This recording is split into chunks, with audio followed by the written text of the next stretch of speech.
on a Saturday afternoon, taking time from your busy personal, professional schedule. So thank you very much. It's really an honor to have all of you here. We've been having a 2-day workshop since yesterday. We've been talking, and all of them are from they are part of the internal committees under the law against sexual harassment, and they've been having this training program since yesterday with us. So we've spent 2 good full days with us. And people are from different industries, so we have people from hospitality industry, from ITC Grand Central, Ginger Hotels, we have people from UBM who've come all the way from different parts of the country, Delhi, Chennai, Sikkim, we have people from Titan as well, from Bangalore, we have Tri-Legal, we have independent professionals here, so we have, it's a good mix that we've been seeing, and a lot of exchange of experiences and learnings that we've had over the past 2 days. Yeah. So I think as you're waiting for Mr. Kirloskar to join us, I'm going to just probably take this time to introduce all our panelists here. So we have Anaz here. Thank you, Anaz, for coming today. She's with the Taj Group. She's been working in this space for the past 18 years. And it's almost since 2003 that we're talking about. And early this year, she has been part of the internal committee as well. So she brings in a lot of experience in terms of how to really work in a group companies, hospitality industry, where it's not only the women employees that we're working with, but also the guests and other people as well. And it can really bring a host of challenges in that space. We have Mr. Shetty here. Thank you, Mr. Shetty, for coming in today. So he is a legal head again that we have taken care of all the legal and compliance requirements at Kotak Bank.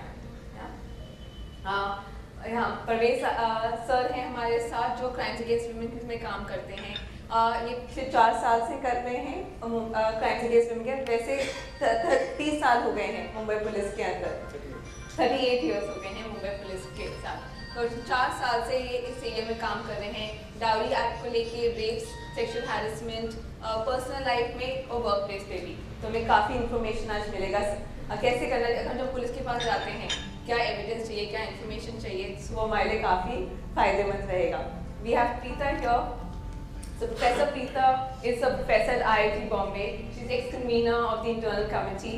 Again, comes with a lot of experience of working in an academic institution and also of handling cases. And again, I think working in an academic institution and a residential campus can really throw in a lot of challenges as well. And we're really looking forward to hearing those kind of challenges and how you're overcoming those challenges, most importantly. Right? So I believe that some people have to leave by 5:30, 5:40. How much can you really stretch that? 5:30.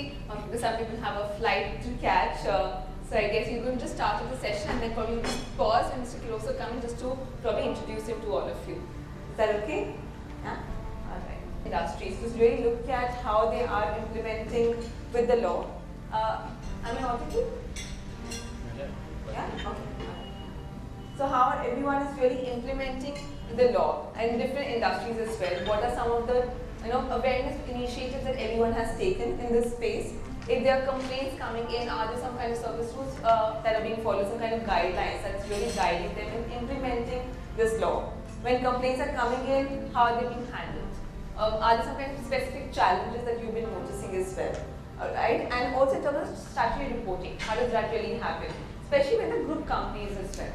So if you're going to probably take on some kind of an idea, if you can share, especially Mr. Shetty and Anaz as well, in terms of how have you really formed these committees? What are some of the parameters that you consider when you are nominating people to be part of the internal committees as well?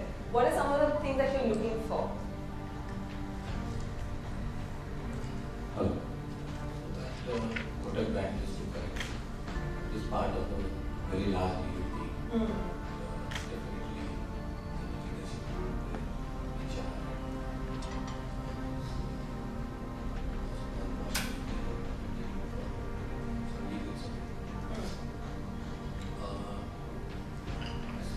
Group companies and reporting is concerned, as per the act, every company needs to have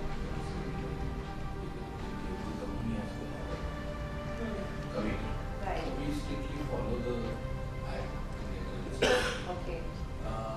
But one thing which we make sure is that in every meeting, the external member is represented.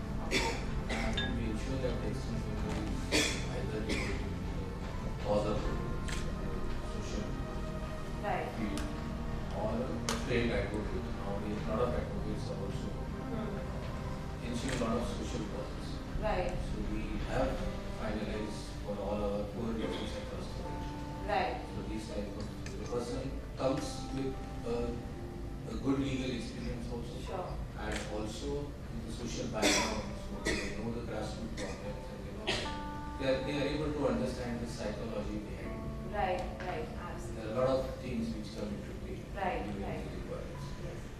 Yeah. And I'm more curious to know is in terms of the internal committee members, you know, the members, the employees of the organization, what are you really looking for while nominating those employees in the IC? Senior board member is the president has to be. We generally see it as a senior most member employee. Right, right. So at our place, suppose US, the legal head of that particular division is the chairperson. Okay. Of the committee. All right. And we have a one representation from HR. Okay. a senior person. Sure. And one representation from the sales marketing. Okay. You have to take care of certain aspects. Sure. When the complaint comes, we don't know really don't know the background, we really don't know Right. other people do not know. Right. There are certain things in records and all that. So that, and also implementation and organization of the meetings and all that, that becomes much easier. Generally, in structured organizations, you have to correspond with each department secretary. Right, right. Suppose that HR senior person is on the board, so things get little Sure. easier for you. Certainly, certainly. That's Yeah, thank you. And that's how is it at Taj Group? How do you really constitute the ICs as well? Is it again one per hotel or do you have a different process? So we had a very interesting and sort of journey across this because we have about 48 group companies and we have about 117 hotels at the time when we started out. Sure. So we actually thought a lot about it. We at that time the law hadn't come into place, so we had set it up as per each and every hotel. Okay. And we set up ICCs for each and every hotel. When we picked the actual individuals, we looked at some who were from a senior perspective. We also looked at some who were from a younger perspective because a lot of the WhatsApp and a lot of all the cultural stuff that happens actually happens in the day-to-day younger perspective where different people have different perspectives on what actually is sexual harassment, what actually is something that could be offensive. And the younger generation was far more open to it, actually getting some of these kind of messages. So we constituted the committee with a mix of somebody senior who would map the whole process, somebody also senior who had had some experience. Then we had some younger people who threw in a little bit of sort of diversity into the group. And we always tried to also keep it sort of gender neutral. Sure. Right. So that was actually one of the challenges that I faced personally because at the Tata Group and Taj, when the act actually came out, we were quite insistent on the fact that not only can a woman actually come forward and lodge a complaint, but a gentleman can also come forward and lodge a complaint. And of course, everybody took this book and put it in front of me and said, no, but the book only says about a woman. So we went one step further and said, we will do everything with regard to the book, exactly as per how the law is meant to be, but we will also do it for the men. Right. And strangely enough, that you would sort of raise your eyebrows, we have had quite a few, maybe a small percentage-wise, but say about a handful of cases, like say about 5 or 10, where gentlemen have complained about other gentlemen. You know, being a little bit abusive. So, strangely enough, we actually cover both the sexes in this scenario. And we also try and keep the committee sort of diversified with 1 or 2 gentlemen on the committee. And we tend to keep it at of course we have to look at the law and keep it with 50% plus as the women, and things like that. Right. And that's how we form the ICCs. Right. So what's the average size of the committees that you have formed? So I would say as a general thing it would be about 4 to about 8. And the reason we do that is because sometimes the committees also have to move from hotel to hotel. Like if for some reason it is somebody senior that the complaint is against, then the hotel committee where the actual incident took place is a little bit reticent to come forward and actually sort of be jury and judge on that. So at which place we kind of have another committee step in the same city. Okay, alright. So it kind of works quite well. And of course we have the Apex committee for each and every one of our corporate offices, as well as overall from the perspective that they always get the advice from the Apex committee. So you have internal committees at each hotels, and then you have an Apex committee which overlooks the function of these several internal committees as well, and the Apex committee can step in whenever required. That's right. Okay. There was also one question that is being asked in the workshop as well, when you have gender neutral policies, Right. like yours as well, Right. and the complaints coming in as well. So do you also record those number of cases as well in your annual reports? So when we do the reporting in the annual report, we actually break it down. Okay. We stick to what the Act expects us to do, Sorry. but we have an actual sort of a catch-all which has things where we also have guest complaints very often in the hotels, and the guest complaints don't technically come under this sort of setup. So we keep like an others bucket and we report it into the district officer, but we kind of keep a sort of a bifurcation with regard to this when we do the annual report. Right. Since you mentioned guests, I think we'll probably throw this question at Preeta as well now, because when we talk about the law is only about for protecting women employees, right? But when you have guests or you have families, because a residential campus as well, and students more importantly, because that's not really defined in law. Yeah. So how do you really handle those kinds? Houses around 10,000 students. They range in age from 17 years old to 28 to 30 years old, because we have undergraduates and we have PhD students. And of course we have about 650 faculty members living with their families, and we probably have about 1,000 plus staff members living with their families in the same campus. So what we've done is that we do take complaints from students, be they against other students, staff, or faculty. Okay. So we say anybody with an affiliation to IIT Bombay can lodge a complaint with the Women's Health. Okay. But unlike what Arna said, we are still, till now we've restricted ourselves to taking complaints from women. I think we're now working on a policy where we are pleased to say, to address the kind of incidents that you were talking about, that complaints arising out of non-normative sexualities will be taken by the Women's Health. Okay. So with that's sort of in the process now. So Right. far it's been restricted to women. The place where we cannot do anything is when it's a complaint against a resident of the campus who has no affiliation to IIT Bombay. I mean, if say my son is involved in an incident, then the IC is unable to take an action. And depending on the severity, we either call the IIT Bombay affiliate and say, warn them, okay, that look, this has happened, and if there is another complaint, we have to give it to this particular resident from campus. Or if it's serious enough, we do offer to assist the complainant in going to the police. Right. And would be the same thing, there is a complaint against a guest as well, to really assist in filing a complaint with the police? So we absolutely do that. We actually encourage the guest to come forward and say something. And it actually all depends, because there are a lot of these situations where a guest complains against another guest. So say for instance there's one guest in a bar, they're sitting and having a drink, and the lady gets approached by somebody, and that person happens to be another guest. So it becomes kind of complicated, because you're like, okay, these are two guests, the initial thing was, do we step into this situation, what do we do?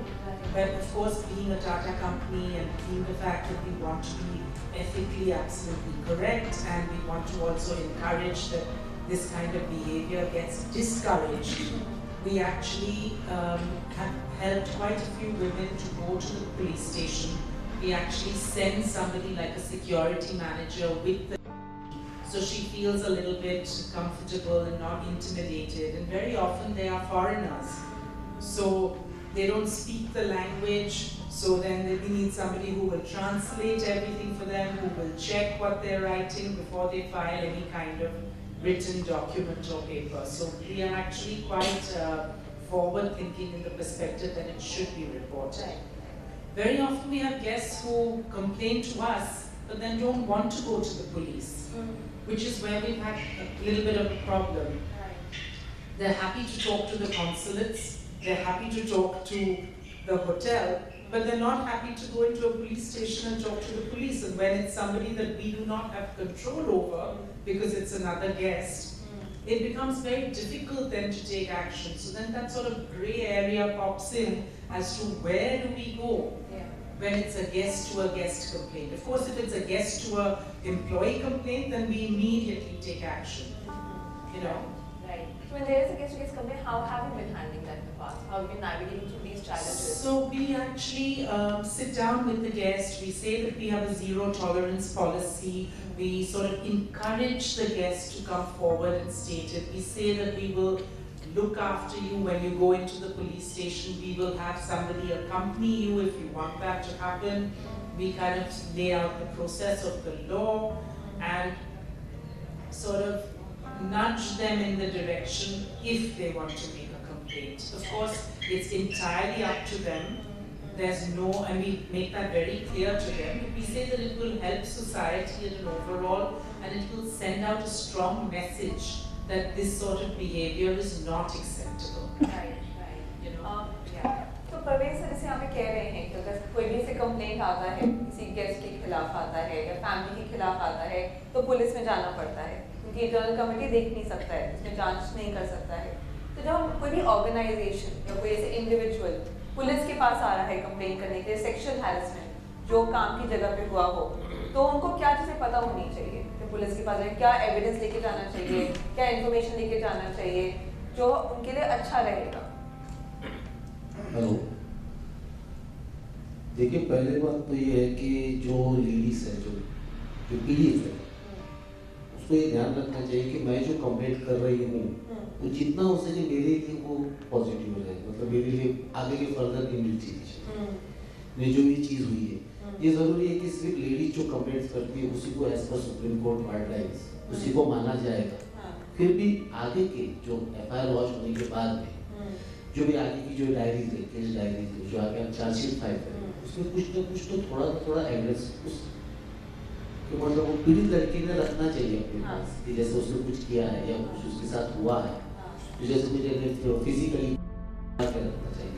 क्योंकि हम लोग जब भी कोई हमारे पास आती है, कोई कंप्लेंट आती है, तो हम लोग पहले तो उसी को प्रायोरिटी देते हैं, उसी लड़की को। फिर हम लोग हर जगह पे हम कहते हैं, हर पुलिस स्टेशन पे हम लोग ने एक कमेटी बनाई, वहाँ पर स्पेशली लेडीज ऑफर की, लेडीज स्टाफ रहता है 24 आवर्स। ऐसा नहीं है कि आने के साथ हम लोग शेड्स लड़की को नहीं पूछते, हम लोग लेडीज को ही पूछते हैं।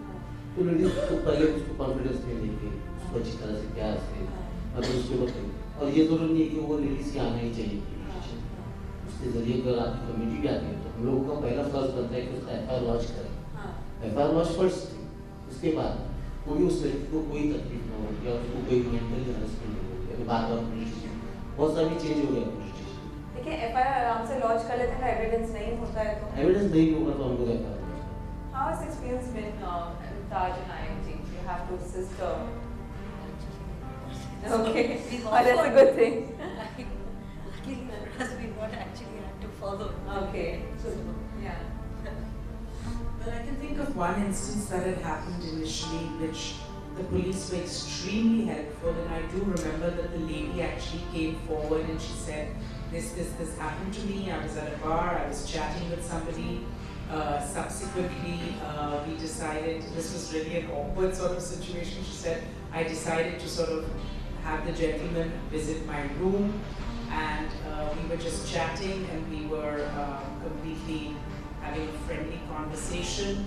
Subsequent to that, the gentleman went up to her hotel room voluntarily with her consent, and then it seemed that she had a sort of a situation where she went to the washroom and suddenly the gentleman called another friend of his to the room, which the friend was accompanied by the gentleman back up from the elevator, because we have a security system which doesn't allow somebody to come into the setup. But because he was accompanied and she came out of the room and she suddenly had two gentlemen in her room, which bothered her tremendously, and she alerted the security, and immediately she then said, no, I'm uncomfortable with all of this, and I want to take some action. I don't want these people here. We asked her if she wanted to file any kind of a thing. We went to the cops station. Cops were very helpful, and meanwhile, the guy who was the friend who was trying to kind of sort of progress on her actually was nabbed at the police station at the airport while he was leaving by the police, and and of course it got press coverage, which we didn't want, but this was years ago. And of course it says 5-star hotel, something happens, but you know, you can't help the press coverage. But what was fantastic was when he was leaving at the airport, he was detained and was said that, is this the way you behave and all of that, and it was superb. Right. Calling the security, telling them security, and her going to the police station and having this happen. Sure. You know. We have Mr. Kirloskar with us as well, everyone. So he's head HR for Reliance Industries Limited, and had a privilege to really witness one of his the presentations as well. And I think it was a lovely experience for me personally. So I would like probably all our participants to go through the same experience. So Reliance Industries has a wide presence in India, multiple facilities as well. And as we're talking, so there could be a lot of time when we may have to approach the police. Being the head HR, we're very curious to know how do you really look at implementing the law. If there is a concern, there's a complaint that cannot be addressed by the IC, needs to go to the police as well. So what kind of a role does the HR play at that point in time? Thanks for the privilege to interview. See, one thing is there, basically I work in manufacturing sector, so our company is in various fields.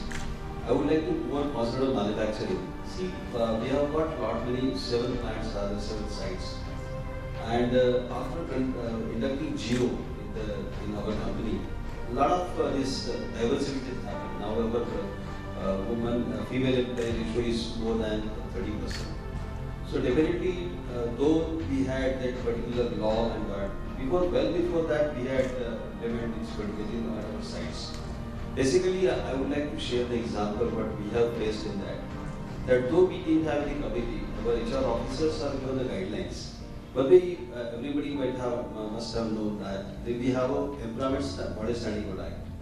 So, if at all these criminal procedures is there, police is helping is there, all criminal acts are there, we have a standing order provision where we can take action against the person.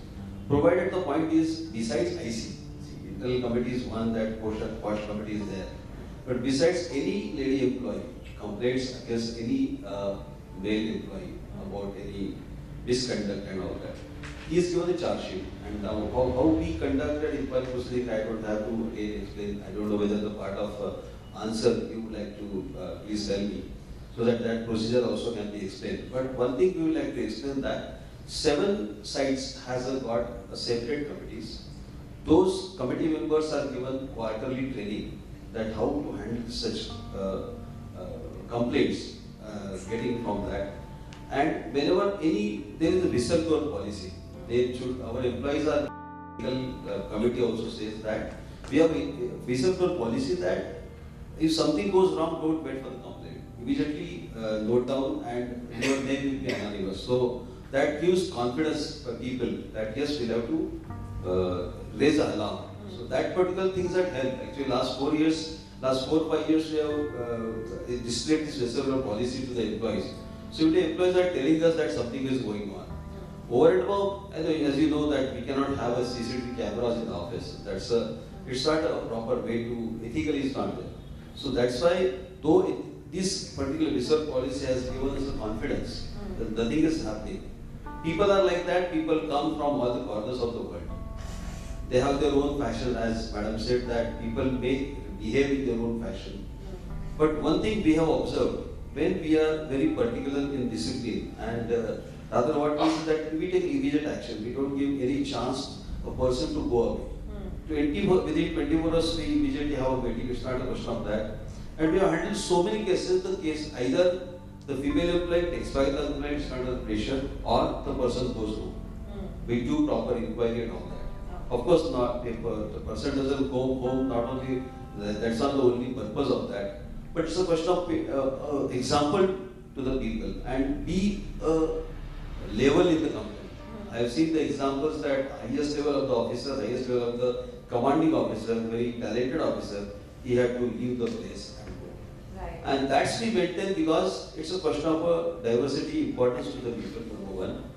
And one thing is that ethical confidence an employee gets, it's a comfort level for the organization. Right, absolutely. So can you briefly take us through the procedure also as per the Standing Orders Act? What's the procedure that is being followed at Reliance Industries? In standing order, there are various types of misconduct given. Now, I will not explain the total misconduct. There are so many misconducts given.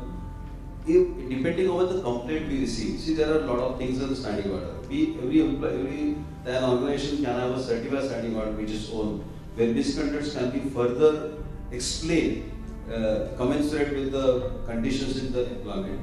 When we get the complaint, from the employee against any employee, we have a practice of issuing show cause notice. Now, in some certified standing order, the period is given for the explanation because we have to do as a natural justice. We have to give the opportunity to the people, though we have received the complaint.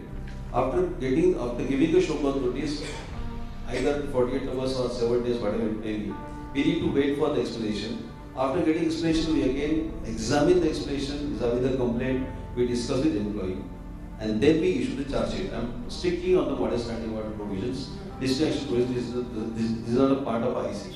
So please may be undertaken for this. And like we leave it.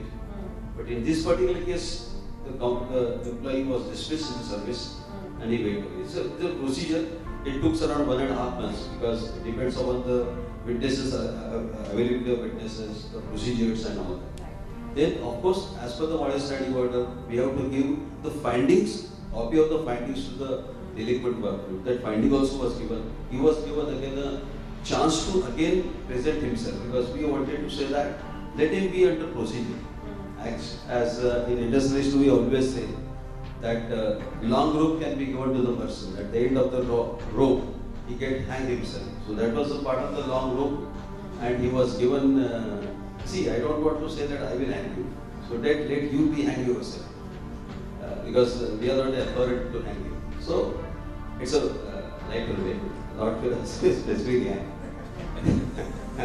Sir is there, I cannot say that.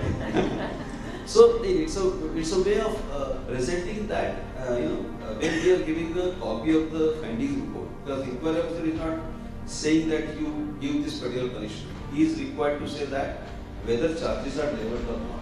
So in that particular scenario, in that framework, the inquiry officer submits the report to us and we take action. So definitely in this case, it was very serious. And the lesson was given to the people that it's not so easy to touch an employee in either way. And this was handled by this way. So misconduct per se, IC and what is standing order are two different, altogether different parallel lines, which don't meet but which meet with the purpose. Sure. Right. And Mr. Shetty, what would you say? Is the procedure similar that's being followed at Kota or very different? It's not as an idea. But as all of us know, in 2015, ING Vaishya Bank was put up. So ING Vaishya Bank, those particular set of employees, those were covered under certain settlements which the employee unions along with Indian Bank Association. Right. They entered into with various companies. So employee unions on one part, so they have set out the procedure, which is quite similar. So but there are certain challenges. For example, under standing orders, they are handling these issues. Generally, respondents ask for cross-examination of the complaint and the witnesses. They want union representative to inquiry. But this will go up the confidentiality cover. So we felt that it would be on the wrong side of the law, because the law requires us to keep the proceedings confidential. Because the complainant is not represented by, she doesn't bring anything. So the respondent is from any employee. Right. So those challenges we have faced. So we have tried to harmonize the provisions of the Act and the setup. Yet things have yet not gone to the court, it is not listed. But one of the complaints that happened, so the employee has said, even after the findings have been shared, the employee has said, now at least let me bring in an advocate. We said no, because the Act prohibits any advocate being representing any of the party, because the complaint is not being represented. So there what we have adopted, as sir said, after the findings have been shared with the particular employee, he makes a representation on which the IC will give its recommendation. Right.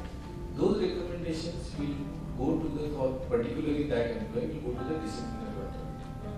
And then the disciplinary authority will again send a notice to the employee saying that, giving him a long rope, that now this is the finding of the IC, tell me why I should not accept it.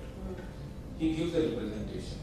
On that, the disciplinary authority gives a reply that I am satisfied, I am not satisfied, and I propose to inflict this punishment. Right. Again, a second chance is given to give representation on the punishment itself. This is followed in generally in criminal offences. So you must have read. Generally, the courts first pronounce guilty or not guilty. Then please argue or please give representation on the punishment. So he gives representation. So he may claim mercy. He may say that I have so many children, depending on that. The disciplinary authority will give its final order, and that is appealable before an appellate authority. That is with respect to the employees which are covered.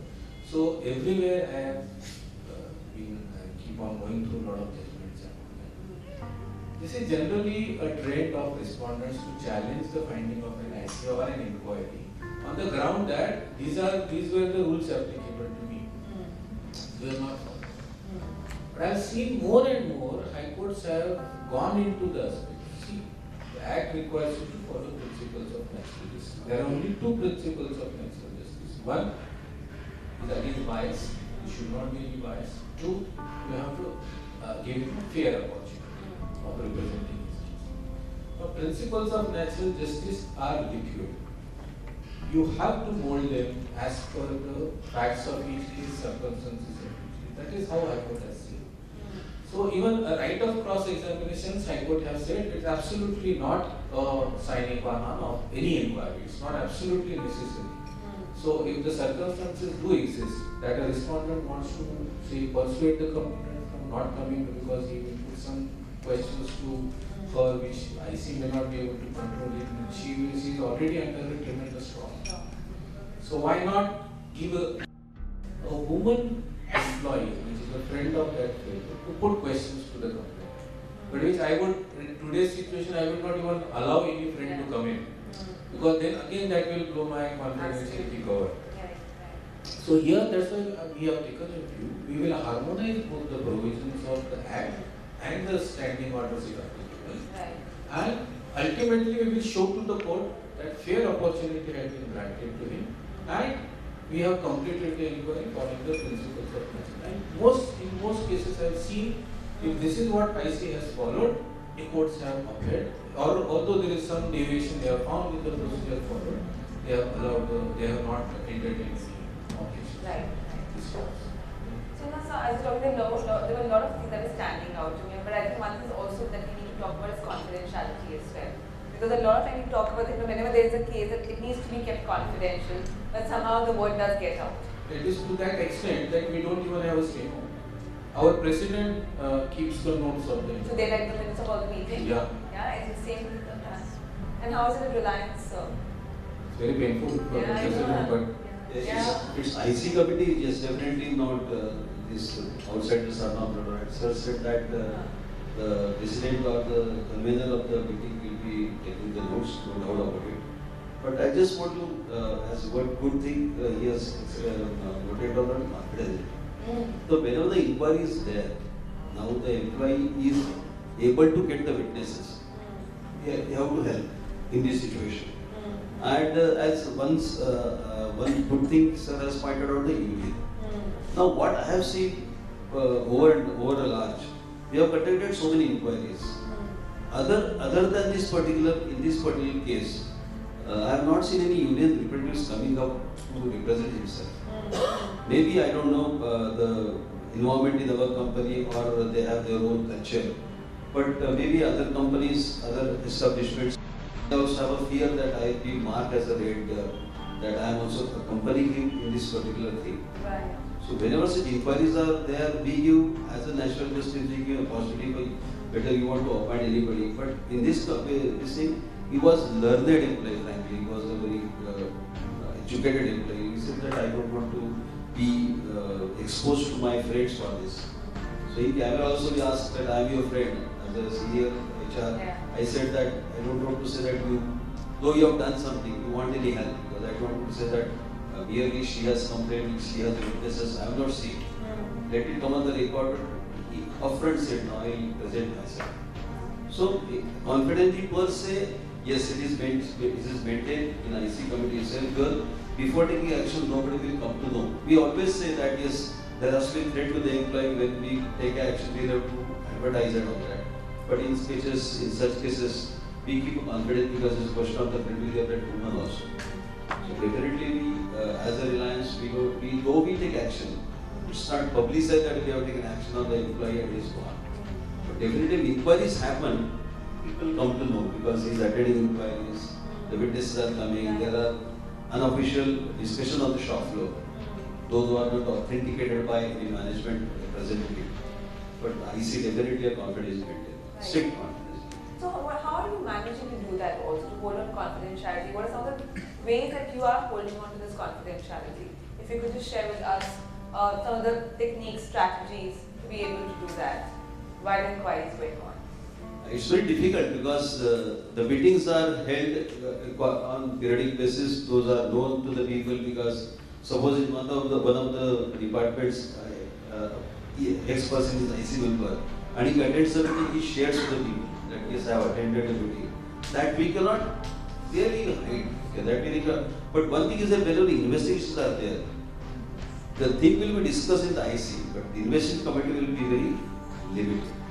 So those particular people are told that till the time investigation is over, they will not share. That confidently we have to really bank upon the employee's concern, and investigation definitely will not be there when IC committees are made. So those are like from the another department, in some head office, in another department, at guest house and somewhere else. So that those inquiries are held far away from the work destinations. So that, but 100% confident nobody can, I don't think we can assure. But we keep trying out that because, see, I tell you, IC member, he also says that I have not conducted. He, as a person, he wanted to consult somebody, am I doing the right thing? Because he's playing somebody's career. He's playing with somebody's credibility. So he always shares with his colleagues. That 100% confidence, I don't think anybody. Student, where do you go from there? We can't go out of IIT. That would probably raise more eyebrows. But we do, we meet within the campus. One of the things that we do have to take care of is, especially in the rare case where we have a student complaining against the faculty, the power differential is so large that we have to do everything to protect the student. So the principle of natural justice was mentioned, which is there, but here the hierarchy is such that the student stands to lose a lot simply by coming forward and lodging a complaint. So during the complaint, we do try our best to maintain confidentiality. The other thing that we do very clearly is that meeting with the complainant, witnesses of the complainant, or witnesses called by ICC to corroborate what the complainant has said are in time separated from the respondent and any witnesses that the respondent may have called. We do not want them even accidentally to cross paths. Because if it's a student complaining, say, against their PhD guide, and we call other students against from the same lab, they are petrified. They say, if my guide finds out that I've so much as spoken to you, my career is finished. So we do take care that we'll make sure that if we talk to you today, and we can call you at lunchtime when you're not even expected to be in the lab. We can call you after 6 when you're not expected to be in the lab, and we will make sure that we're not talking to your guide on that day at all. So such things we've done. But we can't stop people from talking, unfortunately. I've been a member of the IC, and I haven't spoken to anybody about what's going on. But it's a residential campus. People talk and people find out. And unfortunately, I don't know if it's different in a different culture, but in India, everybody has an opinion. And they want to express it very vehemently.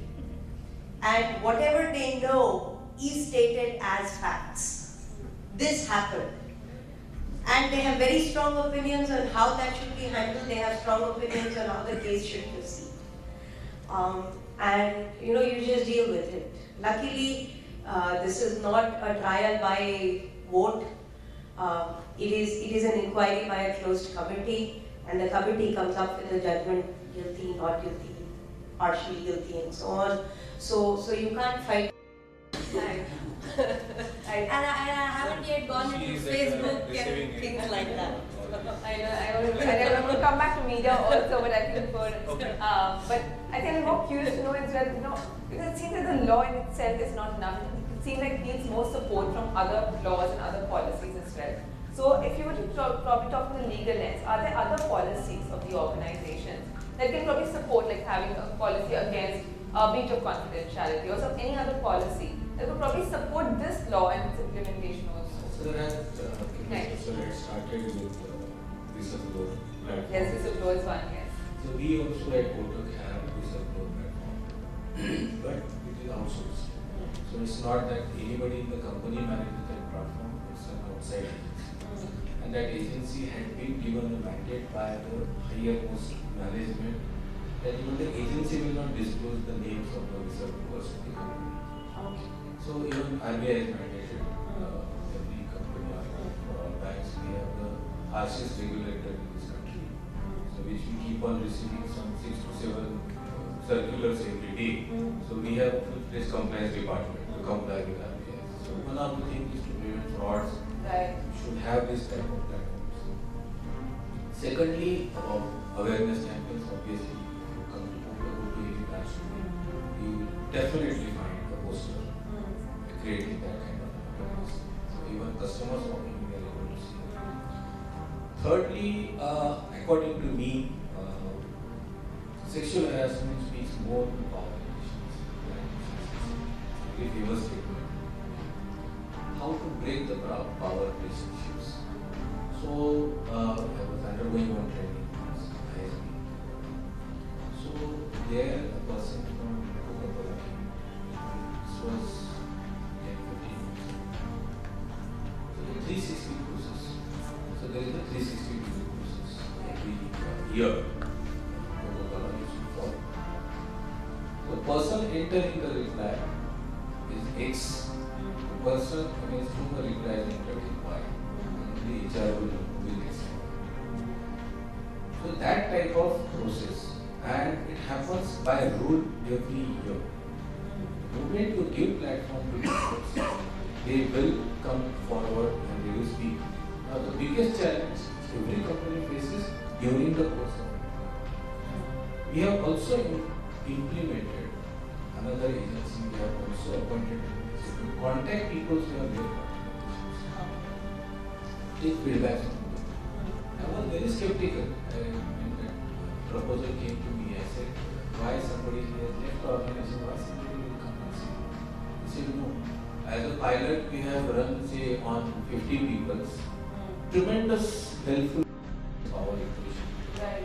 She has gone out, the platform is given. She will tell you everything, so you will be able to address it at that particular point. Right, right. Absolutely. So how to break this power relationship is again a matter of various ways. Each company has to implement it. Right. But there are today examples available. You can look forward to even Western countries how they are doing it. Very scientifically, people are doing it. Technology.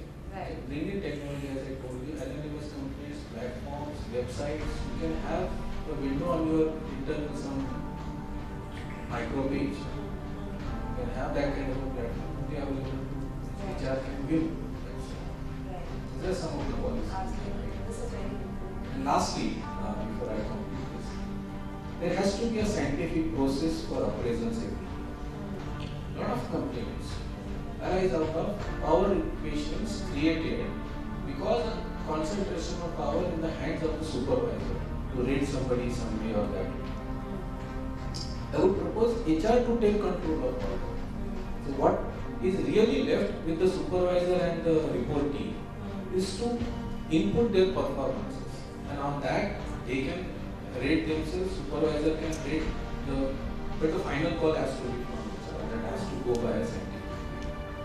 And there has to be no limitation for a report team to put in his achievements. Certain organizations have put in restrictions that you can report only 2 or 3 incidents during the year.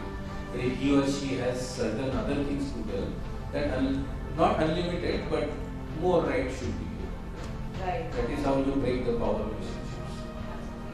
And also, what you know, when there's so much that we can do as an organization. What's that happening that, if say for example there are threats coming in, and there's also power, there's concentration of power, that could also be shown outside the organization by sending calls, having someone go to, having someone follow a particular person, or just threatening them as well.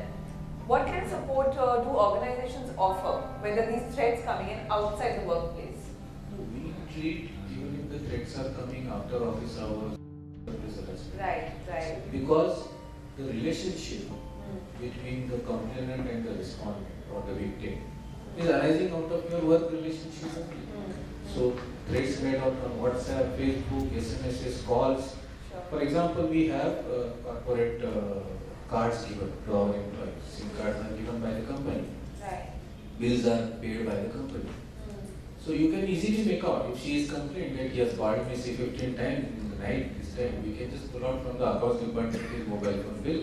We can see there are 15 calls really made. And believe me, as Sir has said, it's extremely sort of nobody should go through this process. No respondent. And 99% respondents I have seen putting their papers. But as Sir has said, somebody was mentioning, we do take some complaints to logical conclusion. We don't stop. Just he has put in papers, the complaints is alright. He has put in papers, he's no more a threat to me. We said no. He may not be a threat to you, but he is a pervert. So even if he goes in some other organization, we need to see to it that that does not go as a clean check from here. Right, right, So absolutely. it gets the punishment and then he gets. Right. So if someone else now watching the next organization, they call for a ref check, what is the kind of communication that's being given? HR For the ref check, is yes, a sir. very delicate question to answer today because it's again a strict confidentiality sphere. Yeah. That has been blown by many people. That we are at the receiving end for that. Right, right. No, no, across these organizations. One thing I would like to mention, it's a very delicate question you ask. As a HR, I would like to say it's a person-to-person basis. Because I tell you, we need to understand under which circumstances the person has behaved. It's not only that the respondent is fully responsible for that. As Sir has said rightly that we go by complaint by the lady. But why it does happen? We need to check. It's not the only question that a male person is only responsible. I think I should go ahead on this. In the meantime, I tell you, we do have such instances, as Sir has said, that logical conclusion, we go to logical, it's not the only question that a person has to go out. It is a question this should not happen again. So we have to create the atmosphere. We really, our IC committee has again referred one case to the HR, that HR core committee, that this particular incident happened, why it has happened. Right. Now, one thing I would like to add to what Mrs. Sarah said, that a power delegation. We have seen one case in one of the departments, engineering department, that a smart engineer wants to impress upon the female employee that after a period of 3-4 years, that has been a habit. Now, this particular power hassle has converted to the habit. So, we have to tell him. Once we have counseled, twice we have counseled, third, before getting any complaint, he was sent out. Right. Now, in this condition, if I get any call from his employer that how my years left, it's little bit a very dicey situation for us also, because we have told him to go because other employees may complain and we have to challenge the same thing. So he was a very great engineer. He said it was good. It's a question of his career also. Right. So we don't say that once we want to get out of once we want to respond, the complainant should be satisfied after losing the job of the other. We have to understand in what situation he is acted and whether we should continue this particular harassment like till his life. Sure. So that way it's a very delicate question. It depends case to case basis and then we take a decision. I cannot say that yes, we inform, I cannot say we don't inform, Right. something like that. What? Yes. Please, yes. So we have a trickier situation because we have students. Yeah. It's about to ask. And you know, they're going to start their first job. For undergraduates, they're going to join their first job of their life. So we don't. I mean, the hope is that that people make mistakes. I'm not saying it's inadvertent, but they did something wrong. And the goal is that the inquiry and the subsequent punishment that has been imposed should be such that they learn that what they've done was wrong and such acts have consequences. And the consequence should be impressed upon them by the punishment imposed in their tenure at IIT. And then we just let it go. I mean, we hope that they've learned their lesson and going forward they're going to now behave themselves. Right, right. So it ends. Yeah. But then you also, then what happens, say the person has been there's a complaint by a student against another student and the inquiry has happened, the due process has been followed and the other one has been found guilty.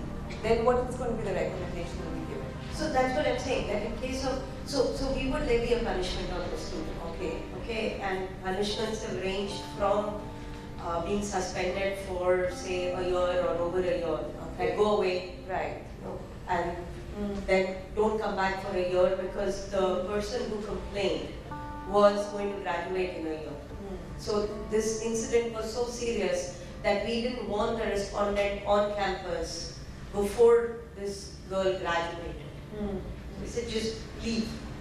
You can only come back after she's left the campus.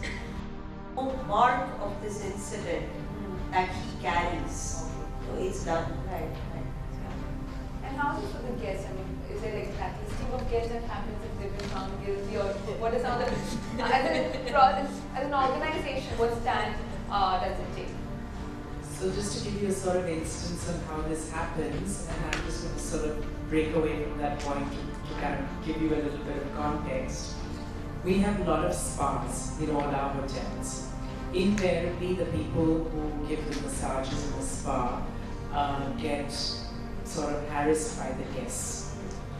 Now, we don't have control over the guests, and the ladies are given the option to basically make a complaint. So they make the complaint to us, and we sort of ask them that, look, we don't have control over how we can sort of punish the guest. So could we ask you whether you want to take this complaint offline to the cops, and do you want to actually lodge an actual formal complaint? A lot of the ladies actually don't want to lodge a formal complaint. So that's where we run into an actual problem, because they're like, well, we want our careers to continue, but we don't want to have this guest come back to the hotel. So, and we of course have cross-gender massages and things like that. So then the spa manager has the challenge of sort of informing this guest that he is no longer welcome, which is not an easy thing to do. And the management entirely supports that. So we actually have a sort of a, it's not a blacklisting of guests, but that guest is sort of asterisked. And then it's actually discussed with the guest, face on, by the spa manager or the general manager, and they actually take it on and say that this kind of behavior is not acceptable. We have a zero tolerance policy, and we will be informing you that you will not be getting any cross-gender treatments anymore.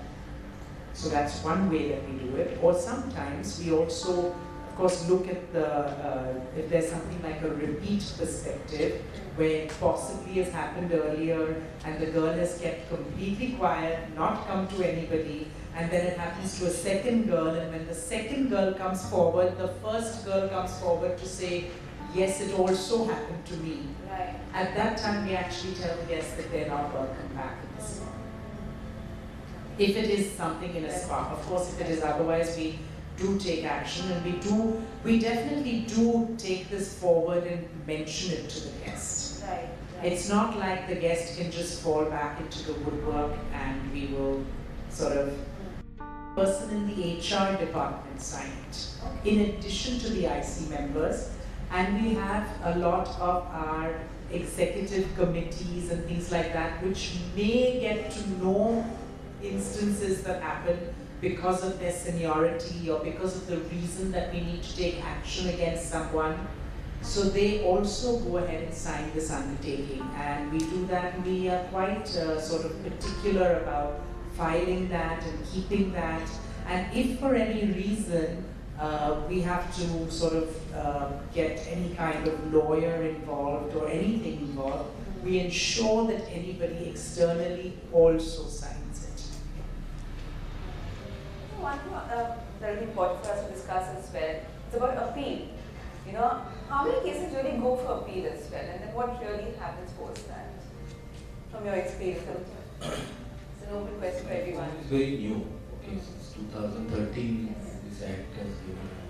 As I told, there was an internal appeal for structured employees to whom the standing orders apply, and their cases must have gone to industry court because of the protection mandate.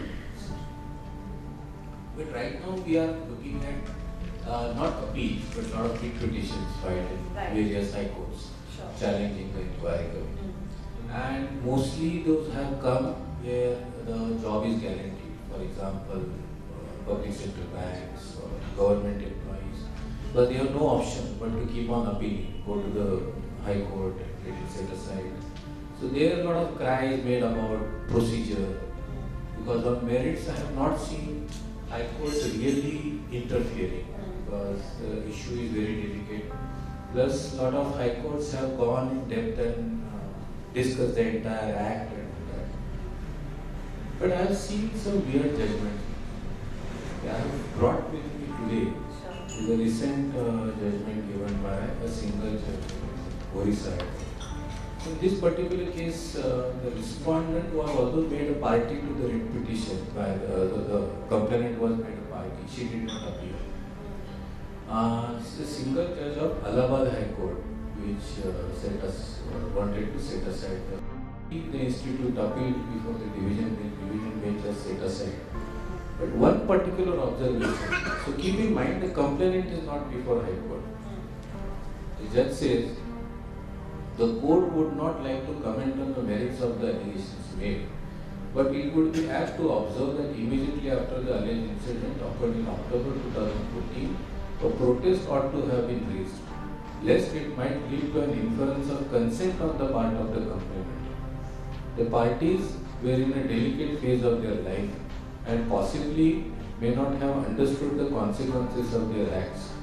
Actions on the part of petitioner were otherwise serious and ought to have been objected at the threshold. The complainant has been too kind to the petitioner, which may have misled the petitioner into believing that his actions were natural and normal, and were not taken as affront by the complainant, which led to the subsequent unfortunate alleged events. We all know silence means law. And a person at a high court judge level, when the complainant is not in front of you, you start by saying, although I am not commenting on merit, then you go and question why she did not complain. So the division bench, the judgment is delivered by a lady judge. She has come down very heavily on this judge. You know what he has done? He has reproduced the contents of the committee report which has named the complainant. Now this High Court judgment, single judge judgment is published on all websites, Manupatra, everywhere. Everybody now knows who was the complainant who was the and the incidents were very serious now. That also judges have come down heavily. They have said you must always mark X and Y. If you are dealing, even though they have suggested when the committee will issue finally the report to HR to be kept in records, they should strike off names of complainant and respondent. Right. Many times the management also wants to take a decision. The management should not know what is the position, on which position the respondent is working. So it's easy for them to sort of adhere to the decision of which is taken by the committee. So I want to ask Mr. Parvez sir also. Parvez sir, कोई और किसी के behalf पे complaint file कर सकता है क्या police में जाके?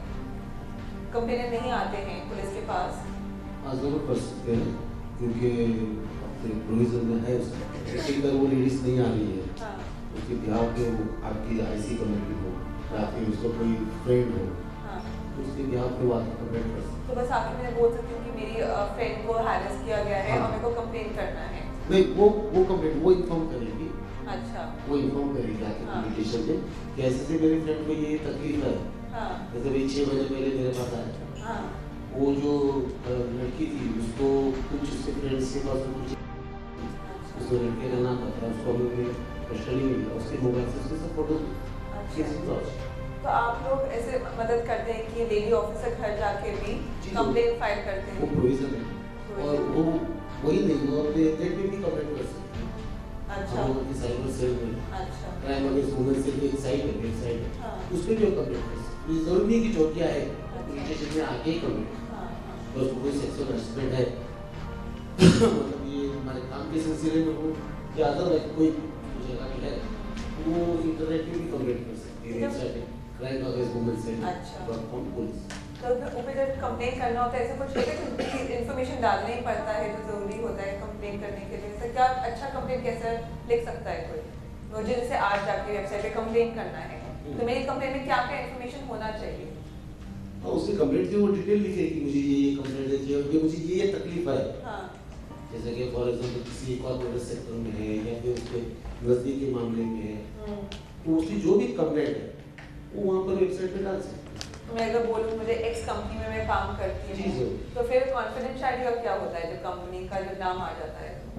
कंपनी का जो नाम आता है तो उसके अंदर इंक्वायरी बेस पे हम लोग पूरी तरह से दोनों तरफ से ध्यान रखते हैं कि यहाँ पर लड़की का भी नाम ओपन न हो, अच्छा। कंपनी का भी कोई इश्यू ना हो, तो उस लेवल के ऊपर जैसा भी ओपन पड़ता है हम लोग मतलब पैनल कॉन्फिडेंशियल करते हैं। किसी कंपनी की इंक्वायरी तो वहाँ पर ड्रेस में न जाओ और सिविल ड्रेस में जाओ, वहाँ के HR से मिलो, वहाँ के जो भी वहाँ के IC में कमेटी है या उनकी जो भी है उन लोगों से जाके मिलके भाई ऐसा है मामला। ज़्यादातर हो सके हम कंपनी के भी नाम उनके रेपुटेशन को समझने की कोशिश करते हैं। अच्छा ठीक है। जब ऑर्गेनाइजेशन में जाते हैं तो फिर आप उनसे पूछते हैं कि आपने कंप्लेंट क्यों नहीं दिया, और क्या बातचीत क्या होती है जब ऑर्गेनाइजेशन जाते हैं? क्या पर्पस रहता है ऑर्गेनाइजेशन में जाने का? नहीं वो तो जैसे लड़की की जो है कंप्लेंट है वो उसका काम है वो IC में जाए कंप्लेंट। अच्छा। तो वो पहले वो प्रोसीजर आपका होता है। अच्छा। या तो फिर लड़की कभी कभी खुद पर्सनली भी करे। अच्छा ठीक है। तो आप ये तो मैं ये सुन रही हूँ कि पुलिस जब जाती है कंपनी के अंदर तो बोलते हैं कि IC को भी इसमें देखना चाहिए, पुलिस तो देखती है और हमें भी देखना चाहिए। वो भी तो उनकी ड्यूटीज है ना, वो भी पैरेलल के जैसे सर ने बताया कि कोई एलिगेशन फॉल्स है क्या है, ठीक है। इंक्वायरी की बात नहीं हम लोग के पास आती है। ठीक है।